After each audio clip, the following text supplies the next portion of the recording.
precisamente con el fin de seguir apoyando a los estudiantes repatriados, este martes, el presidente del Consejo Ciudadano de la Ciudad de México, Luis Wertmann, y el secretario de Educación de la capital, Mauricio Rodríguez, firmaron un convenio de colaboración para certificar los estudios de los mexicanos en retorno y atender los casos de acoso escolar. Rodríguez Alonso destacó que la dependencia que dirige trabaja ya en la elaboración de un examen que permita certificar los conocimientos a nivel medio superior sobre el acoso. Recordó que la política pública de la Ciudad de México se encuentra establecida en la Red Interinstitucional de Seguridad, donde el enfoque se centra en el aspecto preventivo de las escuelas y su entorno, con la participación de las diferentes dependencias que integran al gobierno.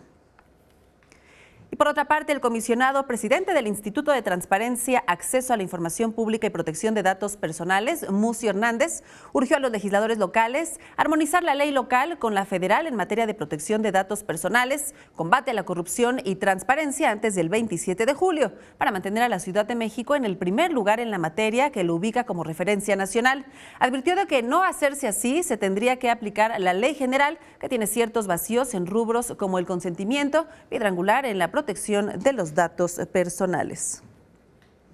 En este contexto, este martes, el Grupo Parlamentario de Morena en la Asamblea Legislativa presentó su agenda de trabajo relativa a las leyes secundarias constitucionales. Entre las propuestas se encuentran dar cárcel sin derecho a fianza a quien compre el voto y la cancelación del registro al partido político que incurra en dichas acciones, así como prohibir que entre parientes de hasta segundo grado en línea directa se postulen a cargos de elección popular para el mismo nivel. Como recordarán, ya existe en la legislación de Chiapas. El coordinador de la bancada, César Cravioto, adelantó que presentarán estas propuestas ante los titulares de diferentes grupos de trabajo encargados de la creación de la legislación secundaria a fin de buscar acuerdos que impulsen las propuestas del grupo parlamentario.